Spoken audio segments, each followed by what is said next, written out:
Bonjour et bienvenue dans cette capsule vitaminée de 3 minutes. Aujourd'hui, une parole extraordinaire, c'est le psaume 60, verset 12 qui dit « Avec Dieu, nous accomplirons des exploits ». Je dis bien « avec Dieu ». L'homme accomplit des tas d'exploits, mais lorsque je parle des exploits de Dieu, c'est des exploits d'une dimension supérieure parce qu'ils sont du domaine spirituel. Un des exploits, c'est guérir les malades. Je ne parle pas de la grippette, je ne parle pas d'une angine, je parle des maladies, par exemple, très tenaces comme le Parkinson ou certains cancers. Ces maladies-là, nous pouvons les guérir. Je parle aussi de chasser les esprits mauvais. Les esprits mauvais, par exemple, qui oppressent des personnes en mettant en eux que des pensées négatives, qui les dévalorisent véritablement, qui amènent sur elles un esprit de dépression. Toutes ces choses-là se chassent.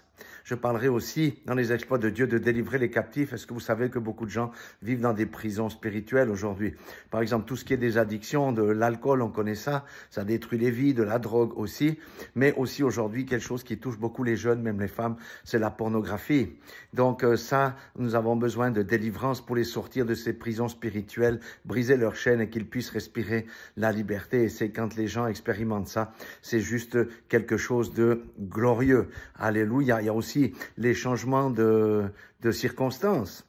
Les changements de circonstances, par exemple, un homme qui a abandonné sa femme et ses 2 enfants pour aller vivre avec une autre et qui revient à la maison en se repentant et le couple repart dans une nouvelle harmonie. Ce sont des choses que l'on peut vivre.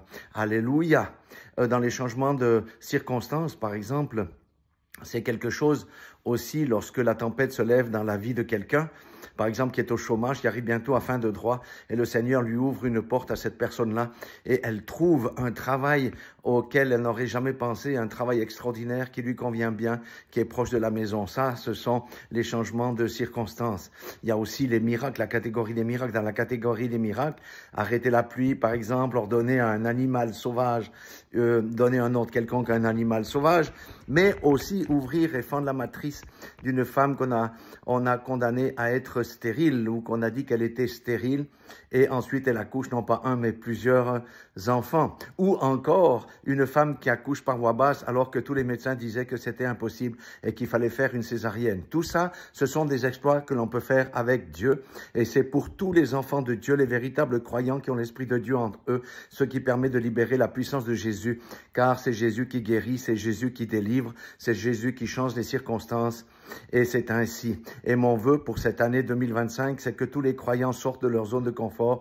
Et si on est déjà dans cette voie-là de la guérison, de délivrer les malades, etc., nous puissions continuer dans cette voie-là. Voilà pour 2025, que le Seigneur vous bénisse et que ceux qui n'ont jamais expérimenté la grâce de Dieu, qui ne connaissent pas Dieu ou même qui refusent Dieu, qu'ils puissent expérimenter ces choses et qu'ils se tournent vers l'unique vrai Dieu révélé en Jésus-Christ. Soyez tous bénis dans le nom puissant de Jésus-Christ de Nazareth.